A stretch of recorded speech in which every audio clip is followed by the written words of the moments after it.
respuesta exacta de cuál es el mecanismo por el cual, ¿no es cierto?, yo como mucho queso y sin embargo tomo vino y tengo menos lesión coronaria o vascular, ¿no es cierto?, que los que no hacen eso. Hay algunas hipótesis y digamos, teorías, pero el mecanismo realmente no se conoce. Por otro lado, hablar de la importancia de los radicales libres, tanto del oxígeno como del nitrógeno, ¿no es cierto?, y de la protección miocárdica o vascular, es obvio, ¿no es cierto? O sea, sabemos que es la primera causa de muerte en el mundo, o sea que en una reunión como esta, donde se hable de esos mecanismos de protección miocárdica vía digamos, la parte de oxígeno o de nitrógeno, creo que la importancia es obvia y no hace falta decir más nada.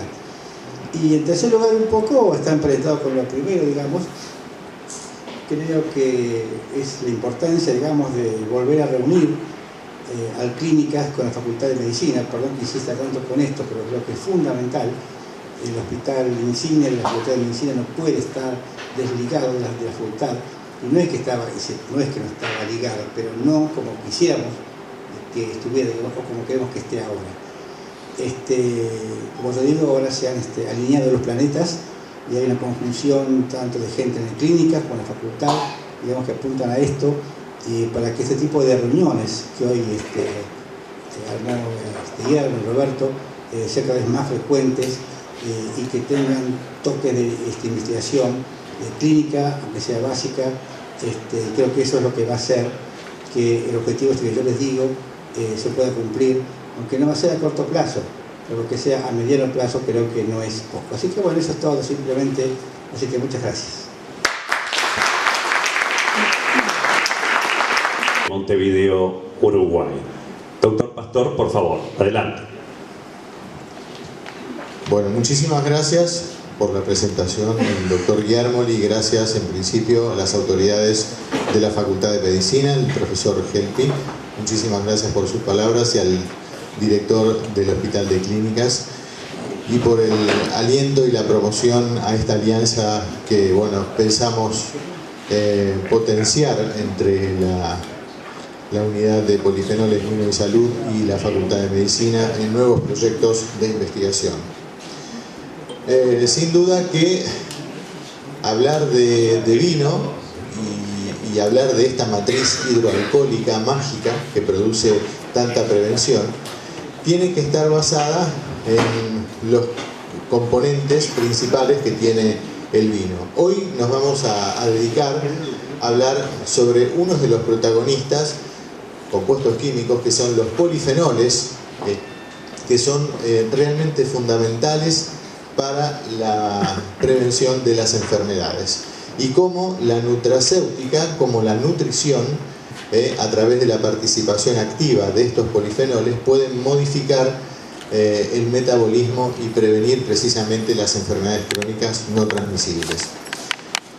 Sin duda que si hablamos del ciclo de la vida, la extensión de la vida en los mamíferos es tan amplia como desde los 3 años en el ratón hasta los 211 años en la ballena de Groenlandia.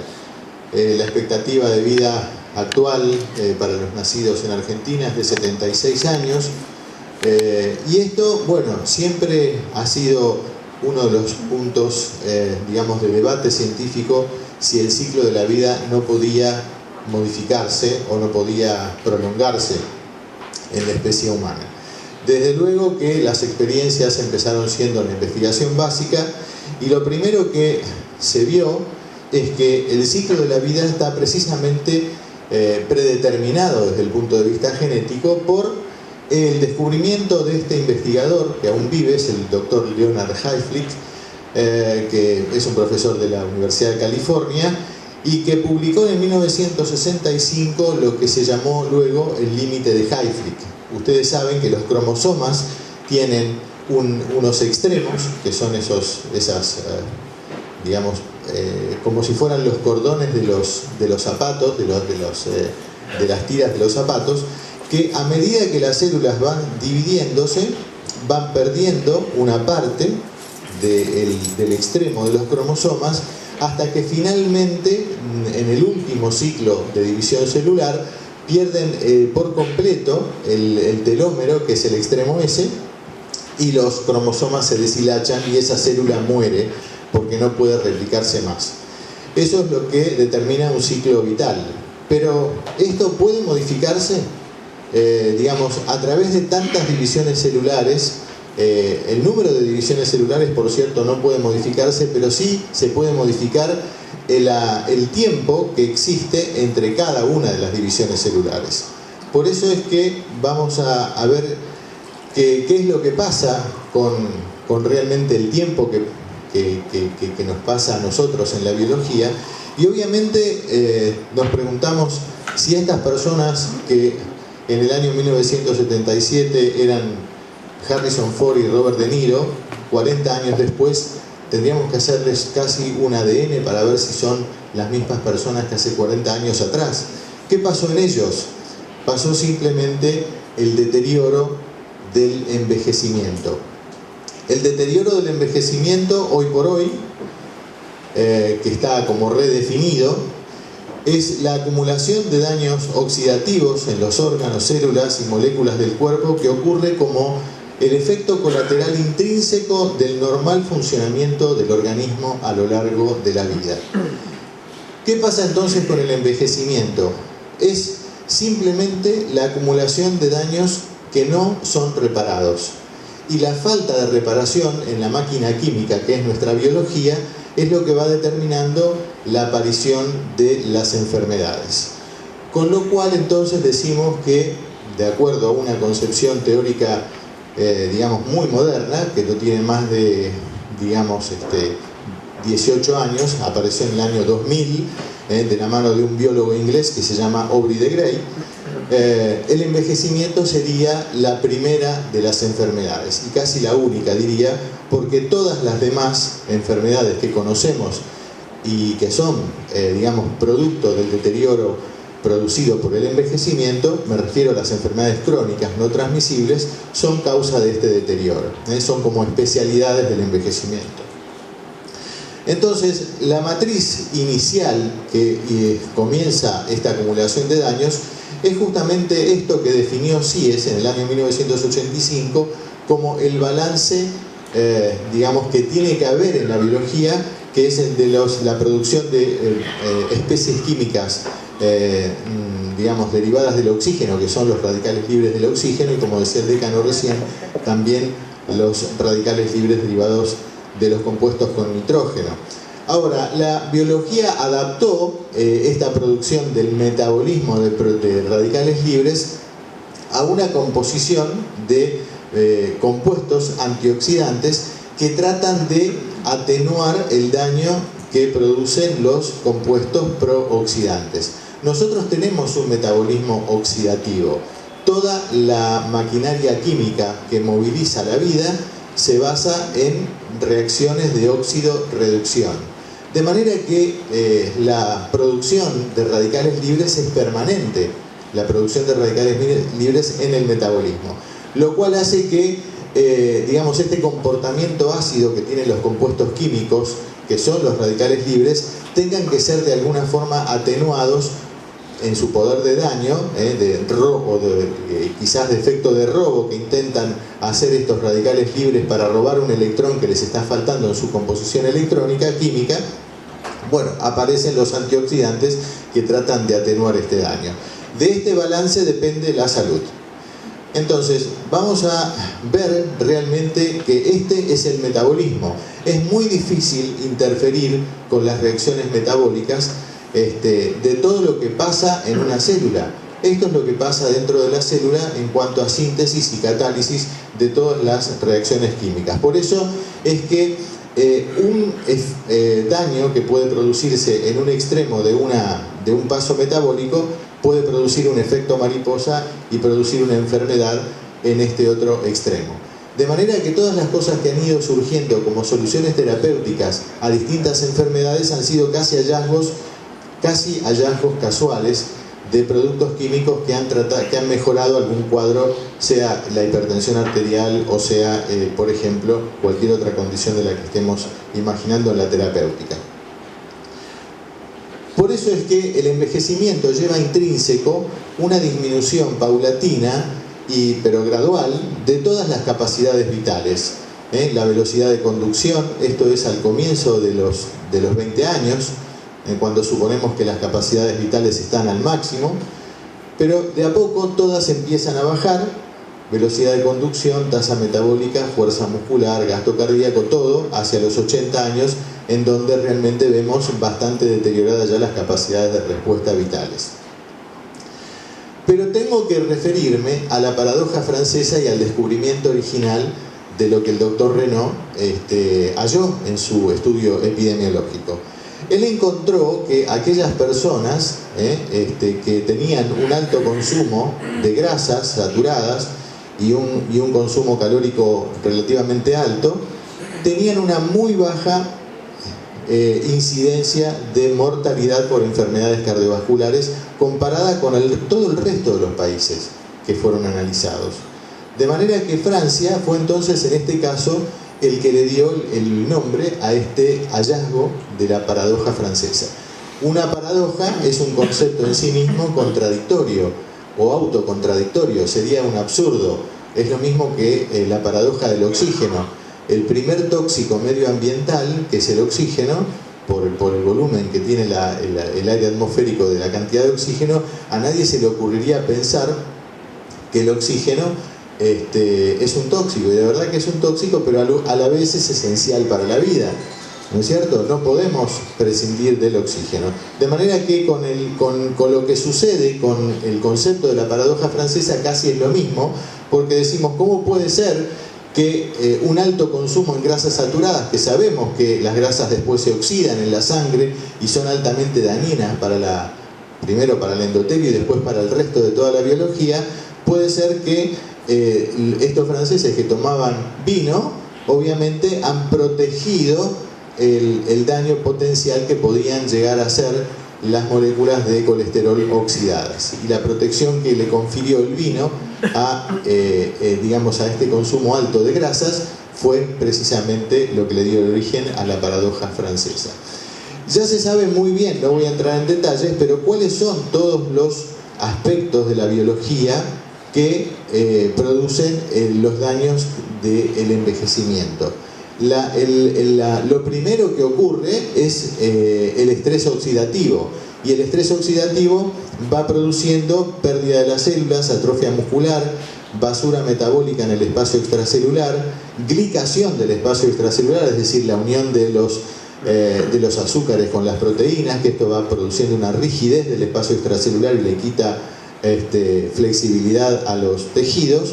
Las células resistentes a la muerte, la senescencia crónica, las mutaciones mitocondriales, que son el origen de muchas enfermedades crónicas no transmisibles, la basura metabólica en el interior de las células y las epimutaciones nucleares.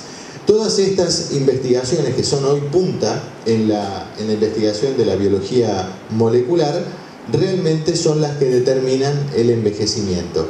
Si nosotros tratamos en principio el estrés oxidativo, vamos a poder estar modificando, por lo menos retardando, esta cadena de acontecimientos que suceden como las 7 causas del envejecimiento. Lo primero que se hizo en materia de tratar de ver si se podía manipular la longevidad fue este estudio que se hizo en el año 1935, muy emblemático, el estudio de McKay. Aquí tomaron a 4 grupos de ratones, entonces a unos le dieron de comer ad libitum y los ratoncitos vivieron 36 meses, aproximadamente 3 años, que es la vida normal de un ratón. Pero a estos le restringieron 15 calorías por kilogramo de peso y vieron que aumentaba la longevidad 25%. A estos le restringieron el 50% las calorías y aumentaron la longevidad del 55%, y finalmente a esto le restringieron el 60%, el 40% las calorías, y aumentaron la longevidad el 65%. Quiere decir que una restricción calórica es muy importante, digamos, con 40% nada más de aporte calórico, evidentemente produce un aumento en la longevidad, concomitantemente con una reducción en la incidencia de enfermedades. Es decir, que se puede manipular bien la longevidad y la incidencia de enfermedades a partir de la nutrición. Pero ¿qué ocurre? A nadie se le ocurriría dejar de comer, ¿verdad? Esto es imposible de concebirlo, para prevenir las enfermedades. Es incompatible con la vida social y hasta con el propio hambre, ¿no?, que despierta esta semejante restricción calórica. El problema está en que a los científicos dijeron, bueno, esperemos algún día quizás aparezca alguna molécula, algún compuesto químico que nos imite este efecto que se descubrió en los animales de experimentación. Y bueno, apareció. En el año 2003, el doctor David Sinclair, de la Universidad de Harvard, descubrió el aumento de la longevidad en la Saccharomyces cerevisiae, que es una levadura que ustedes saben que es la que fermenta el trigo, la cebada y la uva. Nos da el pan, el vino y la cerveza. Entonces ellos descubrieron que el mismo efecto que habían logrado los investigadores de Cornell, aquí en la Saccharomyces estaba también probado. A partir de allí empezaron, fíjense, y esta molécula es el resveratrol. Esta molécula que está presente en el vino, y nosotros la consumimos a diario y tenemos un consumo crónico regular, es la que nos da un efecto muy similar a lo que los investigadores del 35 en Estados Unidos demostraron con la restricción calórica. A partir de allí, bueno, surgieron un montón de hallazgos científicos de prevención de la diabetes. Aquí empezaron los estudios clínicos. Bueno, son innumerables. Al día de hoy hay más de 78 beneficios descritos, 74, pero hay otros que se agregaron. Digamos que en todos los órganos y sistemas que están descritos en la literatura publicada. Con lo cual, entonces estamos diciendo que el resveratrol presente en el vino es una molécula altamente preventiva para los problemas que van surgiendo en la vida a través del desgaste del envejecimiento. Los polifenoles, y esta es la base de datos más amplia que se conoce, phenolexplorer.eu, ustedes la pueden consultar, es de acceso gratuito. Hay 500 polifenoles descritos, bien descritos, pero ¿qué ocurre? Hay 35.000 derivados de polifenoles que tienen acciones biológicas concretas. Hay polifenoles puros, hay polifenoles modificados por la microbiota, hay conjugados por el metabolismo o modificados por la cocción de los alimentos. Muchos de ellos son materia de investigación, pero el vino tiene especialmente muchos de estos polifenoles descritos en la literatura. Bueno, y ahora pasamos sí al concepto de lo que quería comunicarles hoy, que es el núcleo de nuestro mensaje. El beneficio que ejercen los polifenoles en la longevidad o en la reparación de los daños que va produciéndose en el metabolismo. Este es un estudio, un último estudio que se publicó en Circulation, sobre el estudio de Harvard. Los investigadores de Harvard describen que hay 5 aspectos de la vida como hábitos saludables que aumentan la longevidad. Y de estos 5 aspectos de la vida, uno es mantener, digamos, el peso corporal, otro es no fumar, otro es, digamos, mantener, digamos, el consumo regular de vino, de alcohol, pero, digamos, nosotros sabemos que dentro de los alcoholes el más saludable es el vino, porque es una matriz que tiene, digamos, una composición muy saludable a través de los polifenoles, y ellos han demostrado que la conjunción de estos 5 aspectos aumentan la longevidad unos 14 años en las mujeres y unos 12 años en los varones. Bueno, este es uno de los estudios importantes que quería mostrarles. Fíjense cómo aquí se menciona que aquellos que no toman vino con respecto a los que toman, aumenta la longevidad 2 años dentro de los que tienen un consumo regular.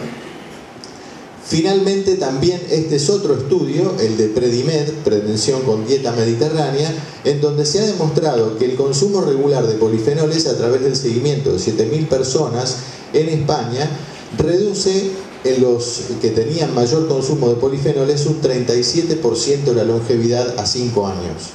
Este es un estudio epidemiológico muy significativo en reducción de la mortalidad por el consumo regular de polifenoles.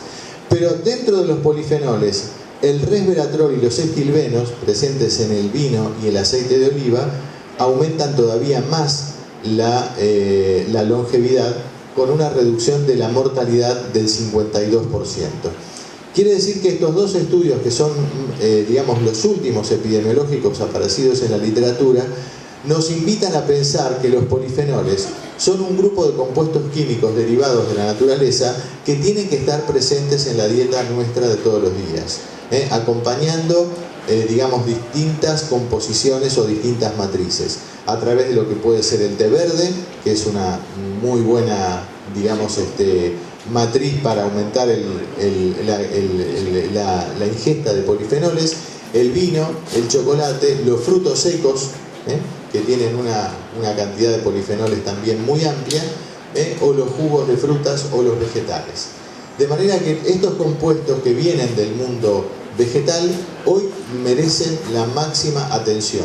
Esta es la reedición que hoy quería comunicarles de la paradoja francesa. El doctor Serge Renaud, en su momento, en el año 1992, comunicó que era el alcohol el que realmente beneficiaba enormemente a la salud, porque aumentaba digamos, el colesterol bueno de la sangre, el HDL, y digamos, prolongaba el tiempo de coagulación, evitando así que se formen trombos. Hoy podemos decir que la reedición de ese concepto original de la paradoja francesa lo tenemos que hacer pensando principalmente en los polifenoles, que son verdaderas herramientas de reparación del metabolismo.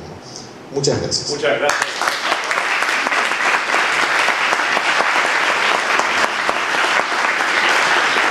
Muchísimas gracias, doctor Pastor.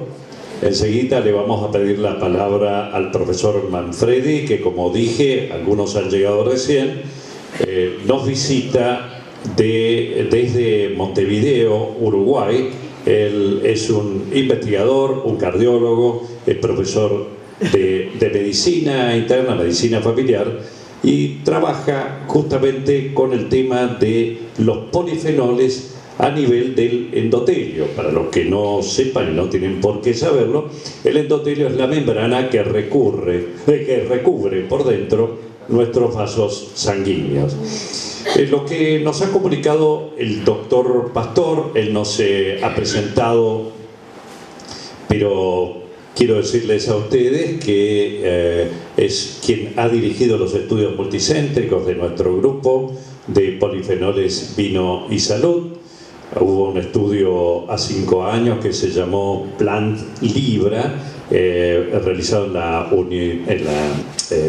Comunidad Europea, y actualmente, eso ya lo mencioné, es el delegado científico ante la Organización Internacional de la Viña y del Vino, con sede en París. ¿Alguna pregunta que quieran ir haciendo mientras tanto? Porque están poniendo... Digo, allí están con la tecnología poniendo a punto la presentación del profesor Manfredi. ¿Alguna pregunta? A ver, no le escucho. A ver, ¿le pueden llevar, por favor? Perdón, Luisito. No, por favor. Sí, seguro. Hasta ahí, si no se acerca un poquito a él, a lo mejor esto ya lo pregunté antes, pero siempre tengo la misma pregunta. Yo soy fumadora, muy fumadora, y me habían dicho hace unos años, una visitadora médica, que los polifenoles a mí me hacían mal porque yo fumo. ¿Le hacían mal? Sí. No, bueno, eso es un mito total. Mire. Gracias. No, pero espere. No, es muy importante y si tiene que hacer la regla. A ver, el doctor Pastor dejó muy bien establecido que nosotros vivimos en un mundo oxidado, nos vamos oxidando, y la prevención natural más importante son los polifenoles. De allí que la Organización Mundial de la Salud, no sé si está presente alguna de las nutricionistas, diga que debemos consumir al menos 5 porciones entre frutas y verduras por día. ¿Por qué es eso? Por el aporte justamente de polifenoles. Pero quiero que tome en cuenta esto. Una, ¿cómo se dice? Pitada. Sí. Nos genera, escuchen bien, y todavía no hicimos la degustación, ¿no? Y por más que sea mendocino, no desayuno con vino. Una pitada en usted le produce 10 a la 17 moléculas de radicales libres. 10 a la 17, en usted y en cualquiera de los que fuman. Es por ello que la forma mejor que tenemos es de incorporar polifenoles para tratar justamente de, no sé si balancearlo, pero al menos mitigar ese efecto, yo diría casi destructivo, que están haciendo en nuestras células los radicales libres provenientes del cigarrillo. ¿Queda claro? Clarísimo. Porque dice usted que no se... Había preguntado, ¿a quién se lo preguntó? No. Ah, bueno, entonces lo preguntó en Radiolandia. No, a una visitadora médica. Ah, la visitadora médica. Bueno, con el respeto que me merecen, pero esto es científico. ¿Eh? ¿Alguna pregunta? Gracias. Mientras tanto, ¿qué pasa, Raúl?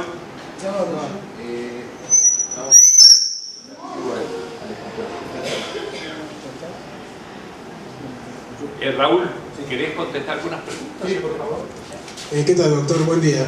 Yo creo que se lo había preguntado antes, pero ¿qué tipo de cepa o qué tipo de vino tinto sería indicado para ver estos resultados? ¿Qué tenemos que tomar, no? Porque imagino que no todos son... No vamos a dar marcas. No, cepas. Mire, todos los varietales son útiles. En especial si son vinos tintos. ¿Por qué? Porque no teníamos tanto tiempo para hablar. Nosotros organizamos unas charlas donde abordamos todo el tema prácticamente en un día. La parte más rica en polifenoles de la uva está en aquello muy próximo e incluso en la piel, en el ollejo de la uva. De allí que los vinos tintos tengan mucho más que los vinos blancos. Ahora, si tuviesen que ser estrictos, pero la protección la vamos a tener con cualquiera, buenos vinos obviamente, por la forma que tiene el racimo y por la densidad de uvas, el Pinot Noir, que es muy, yo le diría muy densa y genera eso, condensa o lleva a mantener humedad, puede generar más resveratrol. ¿Y por qué? Porque el resveratrol, en definitiva, es además un protector de la uva, es decir, la uva en su lucha contra los honguitos que pueden aparecer si guarda mucha humedad, entre ellos la Botrytis cinerea, genera, en definitiva, más resveratrol. Pero me está dando pie para que el doctor Pastor conteste en qué se está trabajando, qué tipos de vino enriquecidos y para que tengan mayor contenido de resveratrol. Raúl, por favor. Gracias. Nosotros en el Instituto Nacional de Vitivinicultura hemos desarrollado una nueva versión de vinos vinificados con resveratrol sin la necesidad de producir estos vinos con una sal que se le agrega al mosto recién cuando se empieza a vinificar, que se llama anhidrido sulfuroso. El anhidrido sulfuroso es una sal bastante perjudicial para la salud porque deja unos residuos en el vino que son los sulfitos, y estos sulfitos son muy alergénicos, son proaterogénicos, es decir, favorecen en presencia de cobre el desarrollo de la placa aterosclerótica, de manera que pueden ser muy favorables para conservar el vino, pero son muy perjudiciales para la salud. De manera que siempre es una demanda, digamos, de los investigadores que estamos un poco en el tema de buscar alimentos saludables, de cómo hacer al vino más saludable. y lo hemos logrado en el Instituto de Vitivinicultura haciendo una nueva forma de vinificación con resveratrol, les reitero. Estos vinos, que al final terminan siendo enriquecidos con resveratrol, no solamente han demostrado características químicas, organolépticas y sensoriales similares a los vinos vinificados con anhidrido sulfuroso, sino que además exhiben, por el alto contenido en resveratrol, una protección extra al consumidor, porque, como vimos, los polifenoles y el resveratrol en especial es un fuerte reparador de los daños del metabolismo celular. Los polifenoles hoy por hoy son la primera y mejor herramienta que tenemos para reparar el metabolismo. Nosotros tenemos daños que se van acumulando de químicos que son los que van produciendo enfermedades. Los polifenoles reparan esos daños. Esa es la gran novedad, digamos, de esta paradoja 2018. Los polifenoles reparan los daños del metabolismo. Entonces tenemos que incorporar diariamente polifenoles, sea de la fuente nutricional que ustedes prefieran, pero siempre presten la atención a ver qué contenido en polifenoles tienen los alimentos que están consumiendo. Esta novedad, bueno, que pensamos en algún tiempo va a ser, digamos, puesta en el mercado en alguna bodega, con vinos enriquecidos con resveratrol, pensamos que va a tener una muy buena recepción por parte del público, porque bueno, van a ser vinos todavía mucho más saludables de lo que ya son hoy en día. Muchas gracias. Muy bien, gracias Raúl.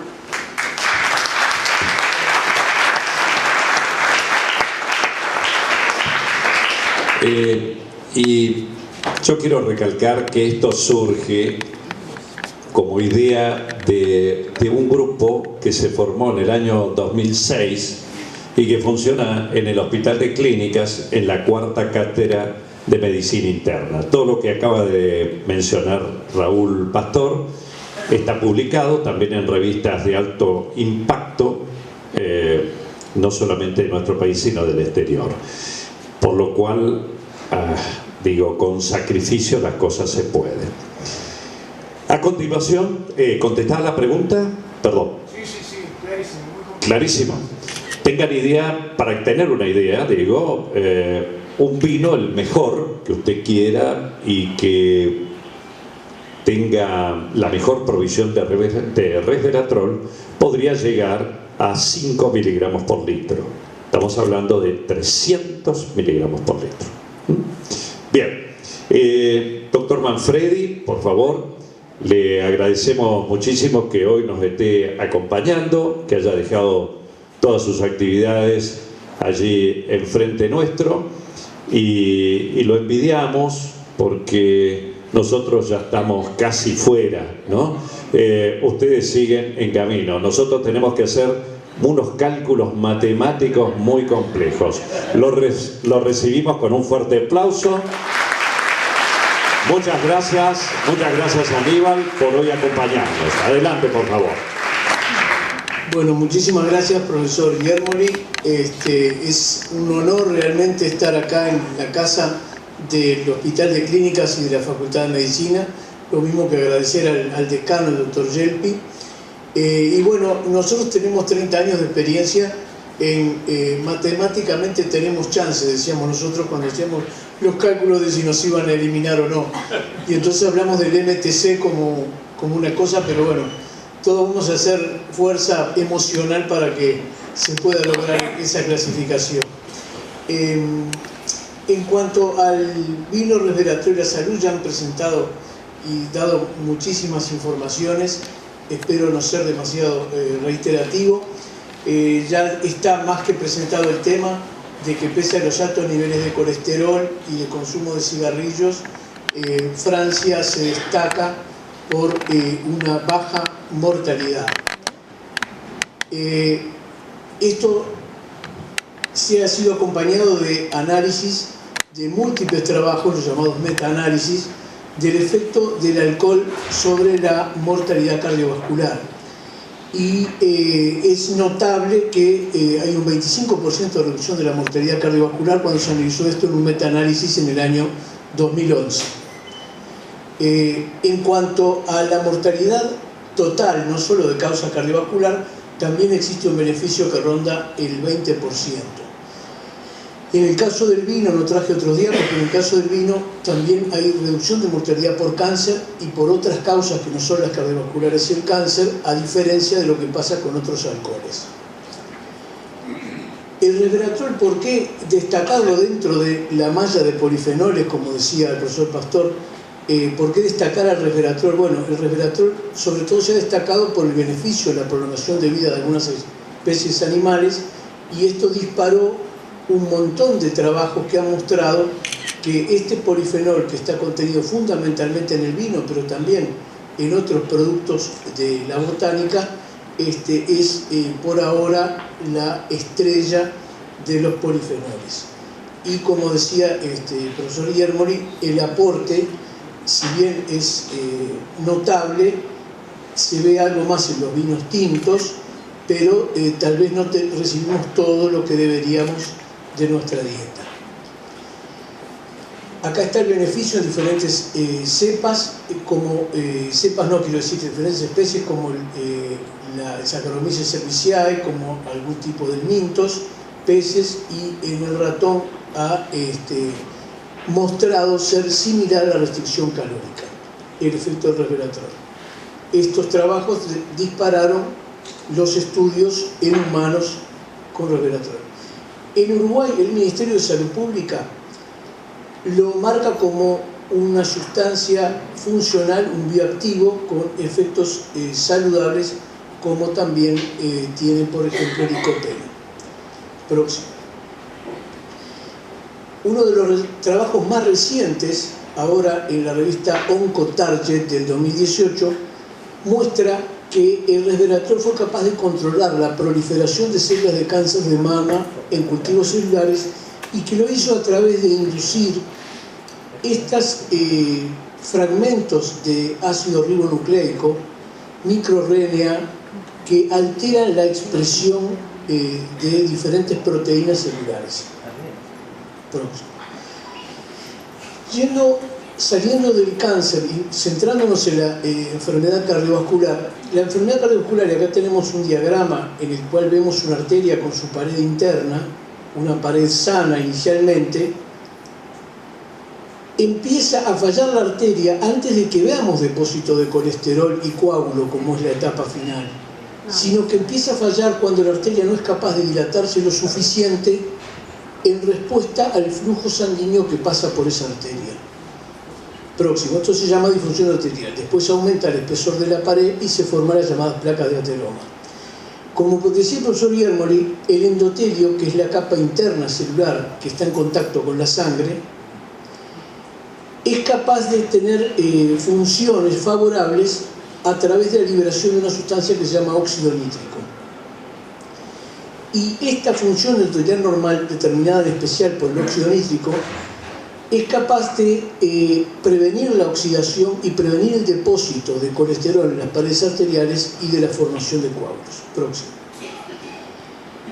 Todo este proceso que se da entre la luz, el endotelio y la pared vascular está determinado por mediadores metabólicos, como puede ser el azúcar, la glicemia, el colesterol LDL, los triglicéridos, por mediadores metabólicos e inflamatorios que van produciendo alteraciones cuando estamos del lado del perjuicio hacia la salud, de los daños. Es así que la función endotelial normal, que es protectora, puede transformarse en disfunción endotelial cuando se producen daños metabólicos e inflamatorios sobre la pared arterial. Y la anterior, por favor. Es así que la disfunción endotelial es un marcador muy precoz de que pueden aparecer enfermedades crónicas como la aterosclerosis y la diabetes y sus complicaciones. Próximo. Se han demostrado múltiples daños a nivel del óxido nítrico, de la expresión de marcadores inflamatorios en la pared de vasos de animales. Próximo. Yendo ya a los humanos, a nosotros, el resveratrol ha mostrado que actúa sobre marcadores inflamatorios, y en múltiples trabajos se han hecho análisis de múltiples trabajos, son los metaanálisis, y se ha demostrado beneficio en cierta disminución del colesterol total con el uso de resveratrol, cierta disminución de la presión o tensión arterial sistólica y de la glucosa en la suma de múltiples trabajos, y si bien no son magnitudes demasiado altas, todas van en consonancia con disminuir marcadores que van a llevar a la enfermedad cardiovascular: el colesterol, la tensión arterial aumentada y la glicemia. Próximo. Se ha demostrado también que la mejoría de la función vascular que hace el resveratrol es a través de modular el óxido nítrico, el metabolismo del óxido nítrico, tanto en personas con hipertensión como dislipidemia. Próximo. Entonces, el resveratrol, por sus múltiples acciones beneficiosas en vías de designación metabólicas e inflamatorias que están integradas en la función arterial, puede ser coadyuvante en la prevención y tratamiento de enfermedades deleterias como la arteriosclerosis y la diabetes.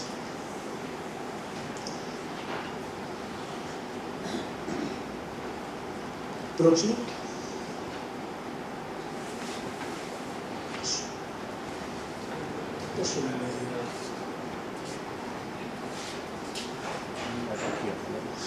Creo que quedó la presentación muy...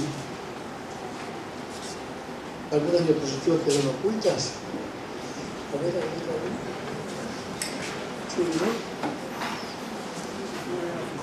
No sé si está conectado, si no se ha desconectado. Porque pasó a la última diapo, pero...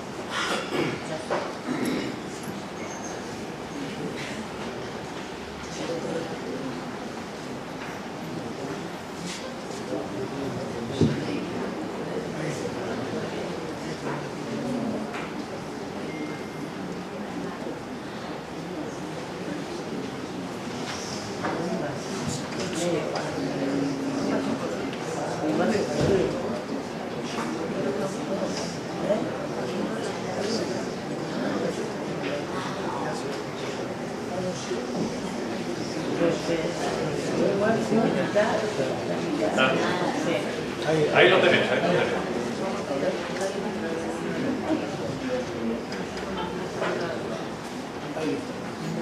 Cuidado.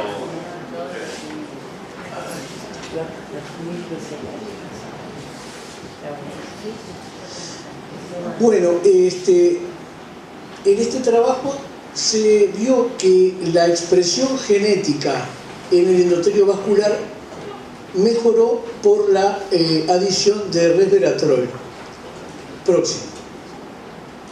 Es así que los niveles basales con respecto a los niveles después de darle resveratrol mejoraron en cuanto a menor producción de marcadores inflamatorios en la pared vascular. Próximo. Y esto fue por inducción de microRNA que produjeron un mejor perfil en la pared vascular con resveratrol que con placebo. Por lo tanto, había menos marcadores inflamatorios y esto se relaciona a prevención de aterosclerosis y estrés oxidativo. Próximo. Esto sugirió entonces que la composición alterada del plasma, luego de dar resveratrol, produjo disminución de la expresión de células endoteliales, de marcadores inflamatorios y de adhesión que, si estuvieran presentes, podrían llevar a una aterosclerosis. Por lo tanto, se propuso, se demostró un efecto beneficioso del resveratrol en la función cardiovascular actuando sobre la expresión endotelial. Próximo. Esto un poco resume lo mismo y sobre todo destacar también lo que decía el profesor Pastor, que los polifenoles, incluido el resveratrol, ejercen un efecto a largo plazo antioxidante que es mayor porque no solo tienen acción directa, sino que inducen señales de transcripción y por lo tanto activan sistemas de defensa endógenos. Es decir, que ellos no solo son antioxidantes, sino que activan defensas propias antioxidantes del organismo. Próximo. En cuanto a los estudios de función endotelial, son muy destacados dentro de todos los estudios que se pueden hacer en un organismo, en un hombre, en una mujer, para saber si está hacia la salud o hacia la enfermedad. Próximo. El estudio de función endotelial que muestra cómo se dilata una arteria luego de suspender una oclusión, es decir, el aumento del flujo que compensa todo el tiempo que la arteria estuvo cerrada, si es capaz de producir una dilatación de la arteria, ese flujo, es un estudio, el estudio de Flow Mediated Dilatation o vasodilatación mediada por flujo, es un estudio muy específico para ver cuál es la salud vascular. Próximo. Acá vemos en estado basal cuál era el diámetro de la arteria. Próximo. Digo anterior a ese mismo. El estado basal, cuál era el diámetro de la arteria. Estuvo 5 minutos cerrada. Cuando se abre, aumenta el flujo, y es este aumento del flujo, que esto es aumento de velocidad circulatoria, el que produjo una dilatación mayor del 10%. Esto es una arteria normal. Es decir, cuando hacemos ejercicio, o lo que es equivalente, cuando soltamos la oclusión de una arteria y aumenta el flujo, las arterias normales se dilatan, favoreciendo la circulación. Este estudio de la Flow Mediated Dilatation o dilatación mediada por flujo es el que tuvo mejor reproducibilidad con respecto a otros, como, por ejemplo, como la tonometría arterial. Próximo.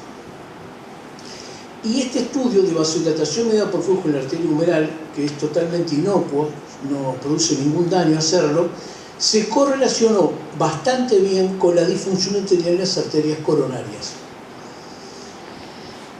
Y el siguiente es el metaanálisis, o sea, la suma de muchos estudios que se han utilizado esta técnica, de más de 15.000 personas, para ver cuál fue su implicancia pronóstica.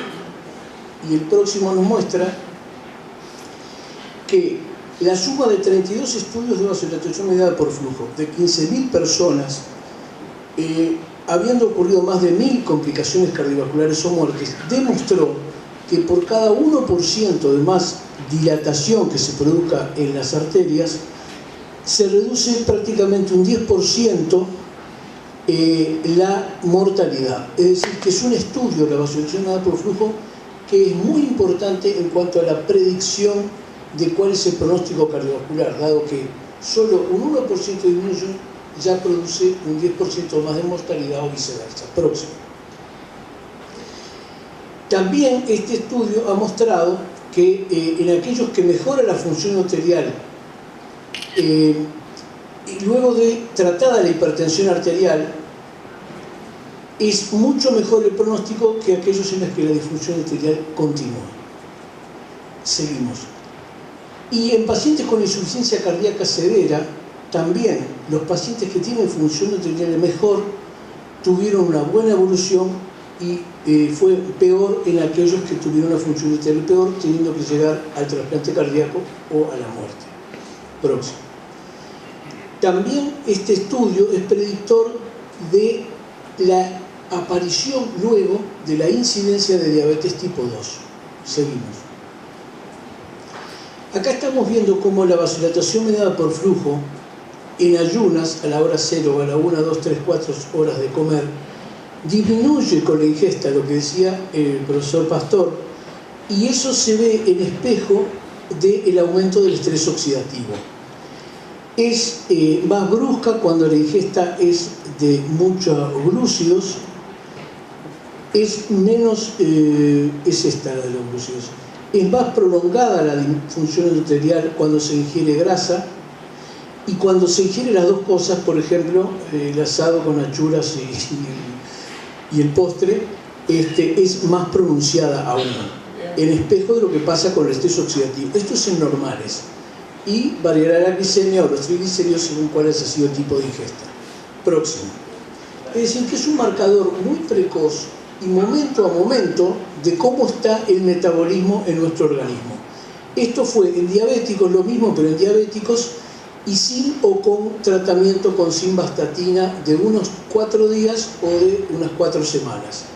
Vemos cómo aumenta la glicemia mucho más en diabéticos, los triglicéridos lo mismo, el descenso de la función arterial es mayor, pero lo interesante es que el tratamiento con estatinas, incluso de solo 4 a 6 días, produjo una atenuación de este daño, y cuando el tratamiento es crónico, prácticamente no existe, pese a la ingesta, una disfunción arterial. O sea que tratamiento con estatina es una de las cosas que favoreció en este grupo de pacientes con diabetes próximos.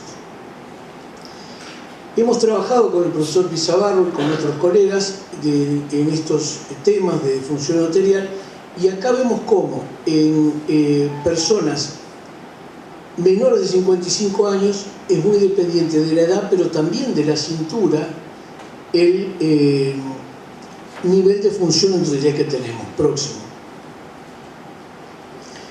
La diabetes fue justamente uno de los marcadores de que había algo más riesgo de tener función endotelial. Por eso es que, aparte de todos los hábitos saludables, el tratamiento con estatinas está indicado próximo. Se relacionó también la disfunción endotelial, la ocurrencia de disfunción endotelial, a la presencia de síndrome metabólico, que es prácticamente un síndrome prediabético próximo, que se ve cuando hay sobrepeso, obesidad. Lo mismo que la disfunción arterial, vasodilatación menor de 10%, se correlacionó con la hipertensión al esfuerzo en la ergometría próximo.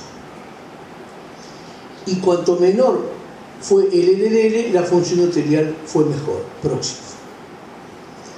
También demostramos, esto lo presentamos en el extranjero, que la función endotelial en pacientes con síndrome metabólico se asociaba a la mejor capacidad aeróbica, es decir, los que tenían mejor función endotelial tenían mejor capacidad aeróbica. Siguiente.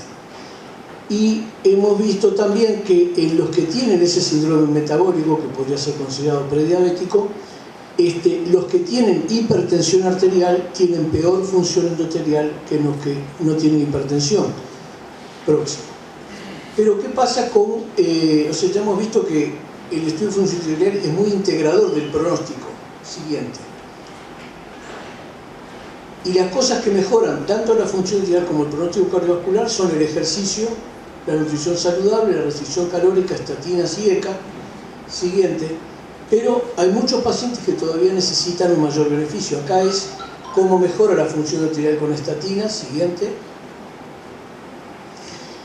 Y si bien tenemos esas herramientas para mejorarla, se necesita todavía optimizar la función arterial y el pronóstico. Siguiente. Y en este sentido, los polifenoles en este estudio de Leighton, chileno, mostró que fueron capaces de prevenir el daño oxidativo del ADN, mejorar la función arterial en un estudio clínico con dieta y vino. Y sus hallazgos, siguiente, fueron muy notables porque la función endotelial, recordemos que cuanto mayor el porcentaje de hidratación, mejor. La función endotelial caía mucho en una dieta sin vino, con mucha grasa. Y también caía cuando había dieta mediterránea sin vino, pero no tanto ese descenso. O sea que había una mejor función arterial con dieta mediterránea. Pero el agregado de vino abolía el efecto perjudicial de la dieta grasa en este grupo de personas. Es decir, que fue un ensayo clínico, mostró que la función arterial era capaz de mejorar a pesar de la dieta grasa con el agregado de vino próximo. Y acá nos enfocamos dentro de los polifenoles en el resveratrol, que ha demostrado mejoría de la función endotelial en personas con sobrepeso, obesidad y con leve elevación de la presión arterial. Siguiente. Esto se ha reproducido en otros estudios. El agregado crónico en personas obesas saludables. Siguiente.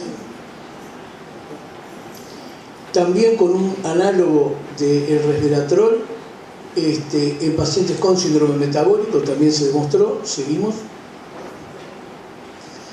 Y también en un grupo de pacientes con enfermedad arterial coronaria estable hubo mejoría de la función arterial luego de la administración de resveratrol con respecto al placebo. Siguiente. No solo mejoró la función arterial, sino también la agregación plaquetaria y el nivel de colesterol LDL en este grupo de pacientes. Siguiente. Pero ahora, yendo ya a los estudios clínicos, no solo de función arterial, vemos que en un grupo de mujeres posmenopáusicas, administrar 14 semanas de tratamiento mejoró la performance cognitiva, el humor y la vasodilatación cerebral en mujeres posmenopáusicas. Este es un trabajo publicado el año pasado. Y por otro lado, ven cómo también se relaciona con el estudio que estábamos hablando de función arterial, porque ese beneficio en parte se debió próximo a la respuesta cerebrovascular, es decir, la respuesta de los vasos sanguíneos a mayor nivel de irrigación cerebral. La suplementación pudo mejorar el humor, el desempeño cognitivo, y en parte se debió a la respuesta de dilatación de los vasos cerebrales con la administración de resveratrol. Y pienso que es casi de los últimos estudios. Seguimos. Acá tenemos la próxima, la reunión que compartimos con el profesor Yermoli, la anterior, ahí está, la reunión que compartimos con el profesor Yermoli en Mendoza, que fue un verdadero placer el año pasado, porque es, creo yo, la única molécula de la que se han hecho varios congresos en el mundo, prácticamente uno por año, en Hawái, en Taiwán, en Francia, en China, en Reino Unido, en Dinamarca, y en Mendoza se hizo una reunión justamente de esta molécula próximo, y destacaba el profesor Oleván, seguimos, que en ese congreso se aprendió mucha cosa, que el resveratrol modula la función arterial, que actúa en el síndrome metabólico, conferencia que nos brindó el profesor Yermoli, y también en la periodontitis hay trabajos que se están haciendo en Brasil en prevención de autismo, hay reparación ósea por el resveratrol, hay efectos anticancerígenos y otros. Próximo. Trabajos clínicos que han demostrado beneficios tanto en mejoría de las úlceras de pie diabético, que es una etapa muy avanzada de enfermedad con resveratrol, incremento de la capacidad mitocondrial de músculo esquelético, todo esto en humanos, ¿no? Disminución de biomarcadores inflamatorios en el hígado graso, incremento de la densidad ósea, mejoría del perfil en los diabéticos, el perfil metabólico y la presión arterial, como ya habíamos dicho. Próximo. Y uno de los últimos estudios que nos parece muy destacable, disculpen que está un poco lejano, pero disminuye el síndrome de envejecimiento, por decirlo de alguna manera, lo que se llama el síndrome de fragilidad. ¿Qué es el síndrome de fragilidad? Que se ve generalmente en personas de tercera o cuarta edad. Es la pérdida de peso inexplicada, la disminución de la fuerza muscular, el estar exhausto. Ese síndrome de fragilidad, que está bien definido, se ha visto que analizando cuál es la cantidad de resveratrol que ingiere una persona, ya sea por determinación de resveratrol urinario o por encuesta alimentaria, se vio que los que están en el lado mayor de ingesta de resveratrol tienen una disminución significativa del síndrome de fragilidad o síndrome de envejecimiento. Por eso creo que esto coincide con lo que el profesor Pastor planteaba, de que puede proteger sobre los daños que vamos acumulando a lo largo de la vida. Siguiente. Entonces, por sus múltiples acciones beneficiosas en vías de señalización metabólicas e inflamatorias que se integran en la función arterial, puede ser un coadyuvante para la prevención y tratamiento de enfermedades crónicas como diabetes y enfermedad cardiovascular. Muchas gracias.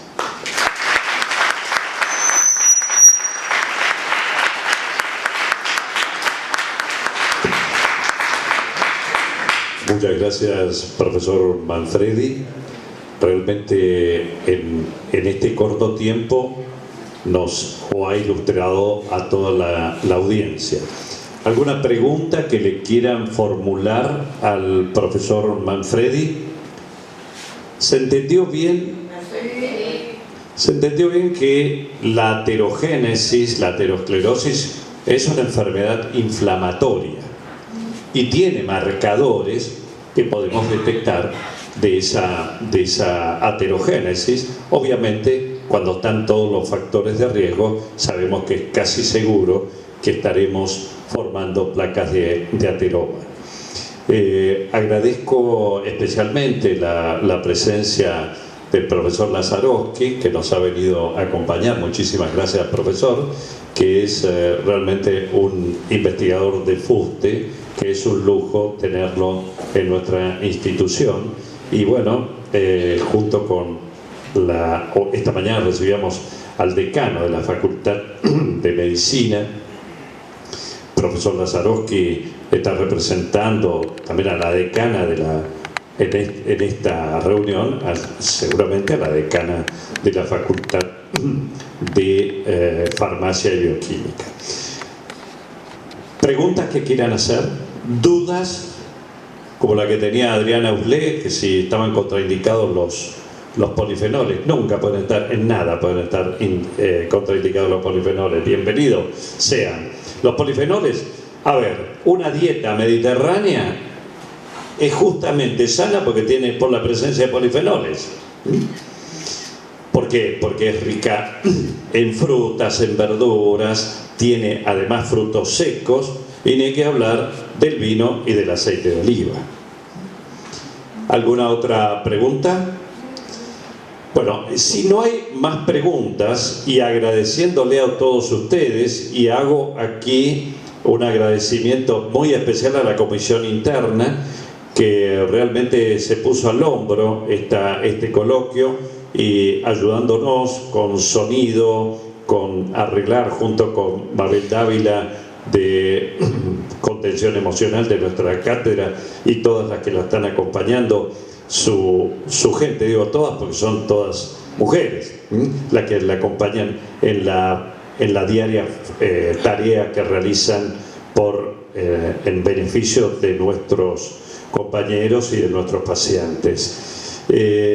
Si no hay nada más, agradeciendo también a Vinos de Argentina, a Coviar, los invitamos, y un agradecimiento especial a Eno Garage, que es la gente que a través de el sommelier o los sommeliers Kevin y Fernando Bauzá nos van ahora a dar afuera, mientras estamos tomando o degustando un vino, nos van a tratar de dar los tips o cuál es el ABC para realizar una buena cata. Si no hay más dudas, les agradezco a todos, muchísimas gracias.